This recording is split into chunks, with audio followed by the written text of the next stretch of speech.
True Story Media. Hey guys, it's me, Javier. I'm here with a longtime Patreon supporter, Rebecca Catelfew, who has been supporting the show forever. I feel like I see her name all the time on Patreon, on comments, and it's so nice to finally have her on the show. Welcome, Rebecca. Thank you for volunteering to do this and everything else you've done recently for us. Thank you so much, Javier, and thanks for your podcast. I really enjoy your work. For those of you listening to this, Rebecca and I have been working with Susan Gerbig for months now, right? I feel like a couple months ago, I went on Patreon and I asked my Patreon supporters, I said, hey, listen, this woman, Susan Gerbig, is doing a psychic sting. She's going to go, she needs people to go undercover and we're going to go attend the psychic sting. And I said, if any of you want to participate, here's the information. And a lot of my Patreon supporters were interested in this. And you were one of those people. Yes. And we spent all of Thanksgiving weekend listening to these psychic readings. How grueling was that? Oh my gosh. So I've never been to a psychic before and I stepped into this. This is totally up my alley. I love the whole, investigative piece. I really believed in psychics when I first started this. So I was interested to find out more. Yeah, I'd never been to a psychic. I've only been to a tarot card reader. So prior to this sting, you kind of sort of bought into it? I did. Wow. Yes. Yeah, that's cool. Yeah. So I went into this saying, oh, well, this is kind of like a way to actually go to one and see what happens, right? Yeah. Yeah. So I had two that I went to that weekend of Thanksgiving. I think it was the day before and maybe the Saturday after. And the first one, I felt so bad for these people getting the readings that a lot of them did make me cry. I didn't really realize exactly how it worked and what was happening. I had attended a training from Susan before we went, and I didn't realize that there was a pattern being used by the psychic and that this was more of a for show type situation. It was really hard. It is interesting. And I even think Susan learned from this, and she's been doing this for years, right? But because, and listeners, you have no idea. There were over the Thanksgiving weekend, there were at least three or four, right? Psychic readings. There's 2 hours at a time. We're observing Matt Fraser with the hopes of him giving us a reading. That could not happen. Obviously, if you've listened to the episode, you know that there were way too many people. There were 1,500 people in attendance on each reading. And so the odds were against this, right? But it was still very interesting because he's talking for 2 hours straight and he's talking a mile a minute and just throwing so much at you that you don't see the patterns. But when you observe all these readings throughout the whole weekend, all these patterns started to emerge, right? And what were some of those patterns for you that you spotted? Wow. And so, we had talked about how to get picked, that there were certain behaviors to show that you were engaged. And I actually got picked to be in the waiting room as a panelist that first day, about midway through. That was really exciting, by the way. Yeah, that was really exciting for me. I was like, oh, I hope I don't mess this up. But, I dropped my skibby snacks, as I like to call it, because I was too afraid to take a picture with my camera and then get kicked out, right, when we were trying to get a reading. But we were able to see the process of very similar to when he's doing an in-person reading in a very large room. He'll have a whole row stand up. And then whoever reacts to him, that's who he starts with. So when you're in this panelist room, you get a pop-up screen that said, would you like to be a panelist? And you say yes. They pop you into this other room and you can see all the other panelists. And so he's picking from that selected group. So in a way, he's almost, again, picking a row of people and seeing who's responding to him, in that way. He's not going to pick the guy with their arms crossed. That's he never picks a man. Right. The only time he picked a man was when the man was with his wife. Yes. Right? Correct.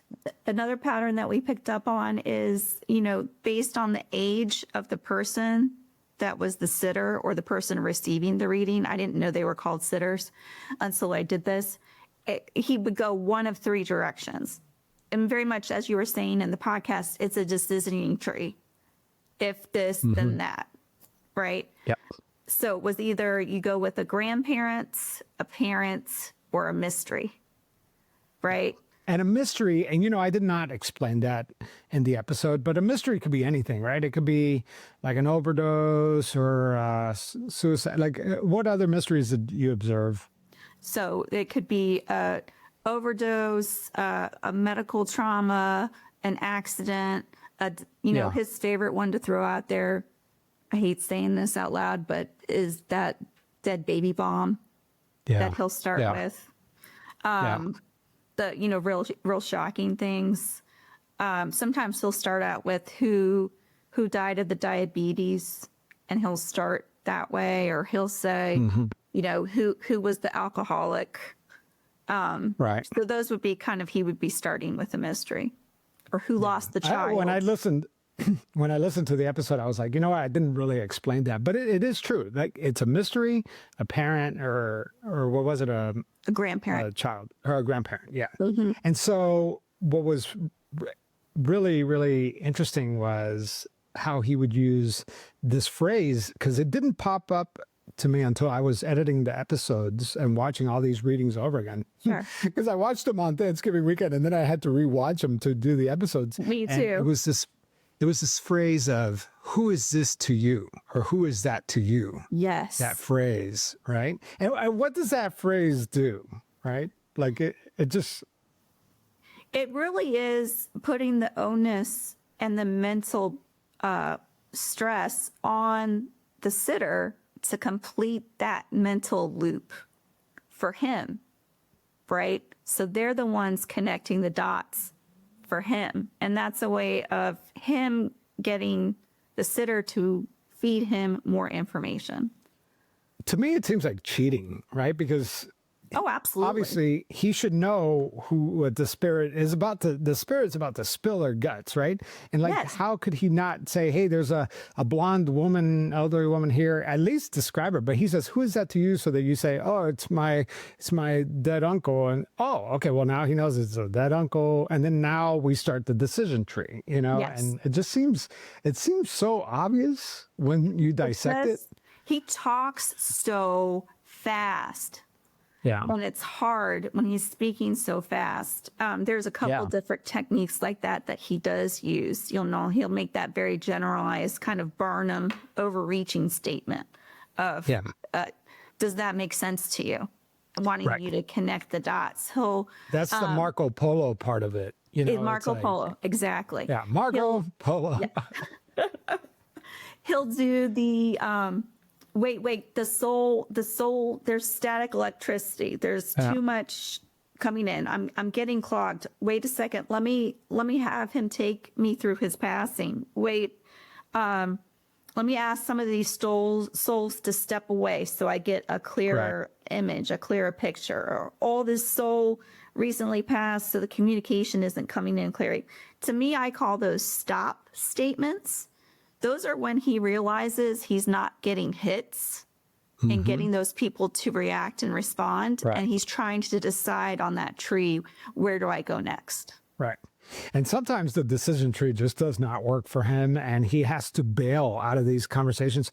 And I just thought it was so interesting how he would bail from these conversations, because he wouldn't be like, I'm sorry, I got to go. It would be like, oh, wait a minute, I'm getting another spirit. And then boom, that person was gone. It was just like so seamless that if you were watching it, it didn't even seem rude, because it was just like, oh, he's so overwhelmed. There's so many spirits wanting to talk. I saw they all another chime silhouette or heard somebody else over here. I've got to rush to them now. And then click, you're gone, right? Yes. Like, and I did focus more on the failures, because I think that's where we learned the most. It's like when he gets it right, it's like these people are, they seem like they're in The Price is Right. Like, come on down. And they're like, you know what I mean? Like, they were just so joyous. And whatever he said, they would love. I don't think we learned a lot there. We learned when he couldn't figure it out. And And here's the thing. He's, like you say, he speaks very fast. And I don't think that listeners could appreciate how much he says in a very short period of time, because I edited it down.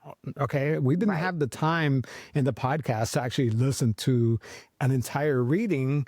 Susan Gerbic has an excellent YouTube website where she's going to post all these videos on Yes, her I'm website. excited. Yes. Yeah, and you get to hear them in a lot more detail. It's a little longer. And so if you're interested in that, you should definitely check out her YouTube channel. But I wanted to give you a taste, and I hope that that came through. So I was cleaning out my closet last week, and I realized that half of my winter stuff is just not cutting it anymore. Let's be real. You know that feeling. Like, this coat looked great 2 years ago, but now it's pilling everywhere. And that sweater that costs way too much money is falling apart. So I hit up my go-to website for clothing, Quince. They've got all the essentials: Mongolian cashmere sweaters, wool coats, leather, suede, outerwear, you name it. But the difference is, I find that this stuff actually holds up to daily wear and still looks good. Everything is made from premium materials by trusted factories, and they have rigorous standards for craftsmanship and ethical production. And because they cut out the middleman and traditional markups, you're getting the same quality as a luxury brand at a fraction of the price. So let's do it. Let's update our wardrobe for 2026. I just recently picked up a wool coat from Quince. I keep getting compliments, and honestly, it looks good, it keeps me warm, and I didn't have to drop a fortune on it. So refresh your winter wardrobe with Quince. Go to quince.com/pretendpod, one word, for free shipping on your order and a 365-day return. And now it's available in Canada too. That's QUINCE.com/pretendpod. You know, I almost didn't produce these episodes because I was Really? so bummed out. Yeah. I was really bummed out when it was just failure after failure. And I was like, well, we didn't accomplish anything.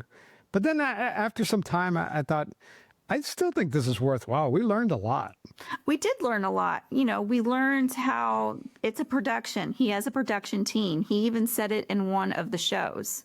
He's a showman. You know, he wears the makeup. He sits in a certain way. He wears certain things. It's always in a particular room. He has phrases and techniques that he uses repeatedly. We found out how that panelist room works, very similar to when he's in a live show and asks certain people to stand up and then goes by response. He's doing the same thing virtually.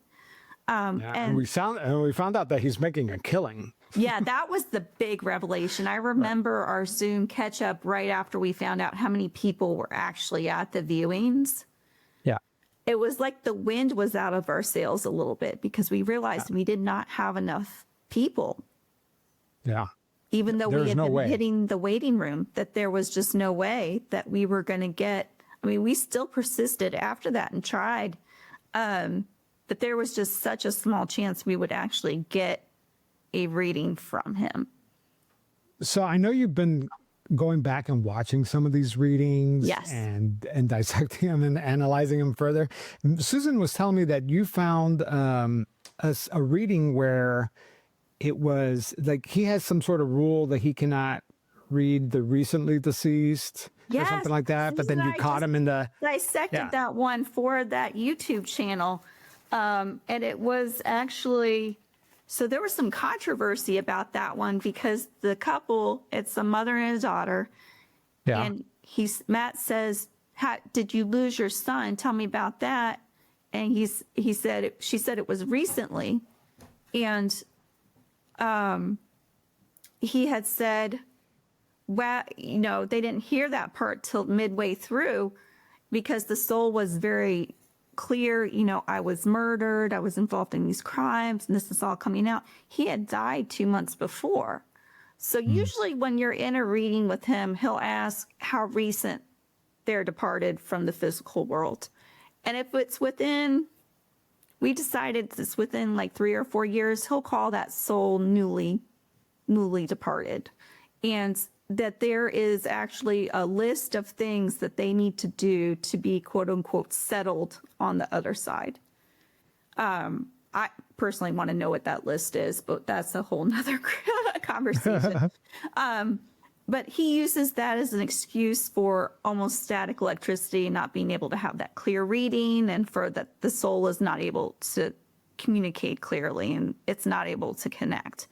But with this other one where he's going into the murder and the crime, and that this young boy had been set up for this, and they made it look like a suicide, and he's telling the parents it was a murder. They told him that he had just departed 2 months ago, and he's like, wow, this is really powerful. He must have had something really important to tell you for this to push forward and communicate so clearly. Right. So he had to explain why all of a sudden he's doing a reading for somebody who's been recently deceased. Yes. And that's just like some of the inconsistencies that A we lot found, of inconsistencies, right? Absolutely. Yeah. So I want to do this game with you where I get to play the psychic. I want to see, if I have the chops. Is that okay? Am I supposed to agree with you or pretend like I'm no, still this is for undercover? real. No, this is for real. Where I'm going to do a legit psychic reading, and instead of picking a deceased loved one, because that's kind of a downer, pick somebody that you feel, a family member that you feel like some sort of emotional connection to, someone who comes to mind easily. Okay. All right, you got it? Yes. You got it? Okay, so here we go. If I said what Matt Fraser says, which is, who is that to you? This would be cheating because then you would tell me the answer. So I'm going to take the hard route here, okay? Okay. So, Rebecca, is this person from an older generation than you? No, actually, they're not. Okay, well, I have to move down the decision tree here, okay? Now, do you feel that this person, would you consider them, a part of the immediate family or the extended family? I would say immediate family. Immediate family. So, is this person very nurturing? Is this somebody who worries about other people and is very emotionally expressive? I would say the opposite. Yeah. Yeah. So I'm thinking of your uncle, your cousin Larry. I'm just kidding. Was it a cousin? Did I nail it? No. Oh man, who was it? Who were you I was thinking of my son because I thought we were going to do one that's actually here that you're close to, and I'm closest to my son, so I'm very. That's true. All right, I didn't think about it. You know what? And I need to brush up on my psychic skills. But I was just like, I wonder if I could pull this off. I guess I don't have the chops. But yeah, there's definitely some skill there. I mean, I'm not trying to discredit Matt Fraser, and I'm not trying to single him out, because this is like, I used to work in news, and the weathermen, I just never understood how they did what they did, because it's like they could be reporting about a hurricane that's in the middle of the Atlantic, and they could talk for hours about this thing that moves very slowly. And I'm like, how do they do that? That is a skill, right? Yes. He's definitely has the performance chops for sure. Yes, he definitely has, as you say, the shtick down. So yeah, it's definitely a performance. He's definitely a showman. So yeah, definitely. And we started this conversation when you said that you believed in psychics prior to this thing. Yes. Now, we only focused on one, so it's kind of unfair to make this decision. But now that you've been through this experience and you've seen some of the techniques, how do you feel about psychics now? Wow, that's really hard. Having learned what I've learned, I think that there are intuitive people. I think if there's a connection, very close bond or connection between people, people will talk about their twin or a very close friend or family member that they know instinctively something's wrong. I believe in that still. As far as people you pay for this type of connection or being able to receive messages from the dead or to connect to your loved one, or even tarot card reading, I don't believe in that anymore. And I agree with you on the intuitive people. Like, there are some people that are intuitive, and then you could also have a relationship that is so close that you don't even need words to communicate. Exactly. Exactly. Like, I'm pretty convinced that if my wife and I decided to like just not talk to each other for a week, that we would still know everything that we're thinking. Like, I really do think that she could read my mind sometimes, which is nuts.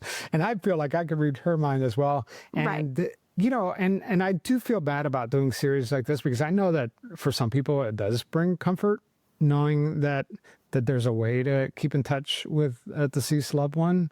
So I would never want to take that away from somebody. But it's definitely good for us to know these little tricks and what to listen for to know if somebody is really being genuine or are they just trying to make a buck, right? Right.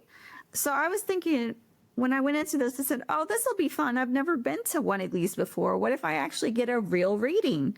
Was kind of my approach to it. The thing that Susan had brought up when we were reviewing another of Matt's readings was because this person feels that they've heard from their child and they didn't hear from their husbands, who we think that that's who they were really here to hear from, that may open them up to future predation from another psychic, because most likely they wouldn't get a reading from Matt Fraser again. And so then it would lead to this predatory relationship of possibly them being taken advantage of for being vulnerable in their grief. And I hadn't really considered that dimension of it before. You know, I still am kind of the lighthearted person. Every time I see a pair of hummingbirds, I feel it's my grandparents come to visit me. And that's something that's not going to go away. It brings me comfort. It makes me happy. Yeah. I think in that sense, if it does provide relief and it's not harmful, you know, let people do what they want to do. But I think it's more of this idea of the predation of someone who's really vulnerable in their grief, and it proceeding further, right? This is a whole industry, right? Like profiting off of other people's grief. And we've talked about it on Pretend before with the guy that the forensic scientist who claims that he could find your deceased loved one, or, you know, like there's so many, you know, even some true crime podcasts and documentaries. Like there's events for crime where people are just like, you know, profiting off of grief. It is kind of a weird thing, right? It is. We should be aware of it. I think it crosses the line from being helpful and learning about how those skills and techniques can be applied in the future, because that's something that I am interested in, as opposed to making money off it for the sake of your own emotional interest and inserting yourself into the situation, and it's more for your own attention. I think that there's a line there. And also altering what your understanding of that person, right? Like there were some readings here where there was a lot of talk about drugs or alcohol. Yes. Just some really dark stuff that I would imagine would taint your image of your loved one, right? Yes. There was one woman, he kept pushing and pushing her that this was an alcoholic and that committed suicide. And then how is that going to, again, affect that person's feelings or life going forward? Yeah. And here's another pattern that I noticed that was not evident in the podcast because I had to cut it out for time, but there was definitely structure to his readings, right? So first it was a decision tree trying to figure out who the spirit was. Once he identified the spirit, he would take them down this really dark path. There's a definite bell curve of what he's doing. Yes. Really dark. And when he has you on the ground floor, then he starts, now that they're in the afterlife, everything is rosy, and then he picks you right back up. And it was like that for all of them. It was very formulaic, wasn't it? Yes, absolutely. He got you to the point of crying, and then he knew it was time to lay on the platitudes and close out of that one so he could head to the next one. Yes. Yeah. Well, I appreciate it, Rebecca. You took a lot of time to do this thing, and that was really cool seeing you participate in this and getting so close. You got so close. Yeah, we really did. I really appreciate you letting us participate. I love being able to participate, in Reddit or however we can. I think it's important. Yeah. And it's nice to have a community here. It is. It is. I feel like our little pretender community is pretty strong. So thank you for being a part of it. And thank you for co-hosting this bonus episode with me. Thanks for all the opportunity. And thanks for all your work. If you did not get enough of Matt Fraser in part 1 of Didn't See It Coming, there are 115 videos on Susan Gerbich's YouTube channel that is a playlist on all of Matt Fraser's, where you get to see other stings that Susan has conducted, plus some of the stings that we conducted over the Thanksgiving weekend. So it's all in there. Longer readings. You could watch to your heart content. I forget how many hours and hours of videos are in this playlist, but you're going to love it. So go ahead and check out Susan Gerbich's YouTube channel, which I will link in the show notes. As always, we are going to be working on some bonus episodes for the series where I invite you, my Patreon listeners, to come on the show with me and talk about the episodes. If you're interested in that, shoot me a message on Patreon and we'll see what we could work out. All right. Take care, guys.